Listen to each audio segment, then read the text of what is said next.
বুকের ভিতর খুব ব্যথা, নিঃশ্বাস নিতেও পারছি না। কি হয়েছে মা? তুমি এমন করছো কেন? ডাক্তার সাহেব, ডাক্তার সাহেব, তাড়াতাড়ি আমার মাকে দেখতে আসুন। আমার মা 2 ঘন্টা ধরে কথা বলছে না। ডাক্তার সাহেব, আমার মায়ের কি হয়েছে? হাল্ক সাহেব, আপনার মার হার্ট অ্যাটাক হয়েছে। তার অপারেশন করানোর জন্য 5 লাখ টাকা লাগবে। আমার কাছে তো কোনো টাকাই নেই। আমি কিভাবে এখন টাকা জোগাড় করব? মা ছাড়া এই দুনিয়াতে আমার আর কেউ নাই। আমি এখন কি করব? কেউ যদি আমাদের অপরাজিত চ্যাম্পিয়ন থানোসকে পাঁজাতে হারিয়ে দেন, তাহলে আপনি পাবেন 7 লাখ টাকা।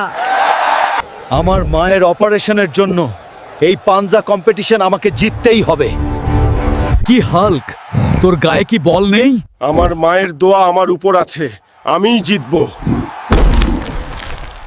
ডাক্তার সাহেব, ডাক্তার সাহেব, আমি টাকা জোগাড় করে ফেলেছি। আমার মায়ের অপারেশন তাড়াতাড়ি শুরু করুন। ঠিক আছে হাল্ক সাহেব, আমরা এখনই শুরু করে দিচ্ছি। মা, তুমি চলে গেলে আমি কিভাবে বাঁচবো?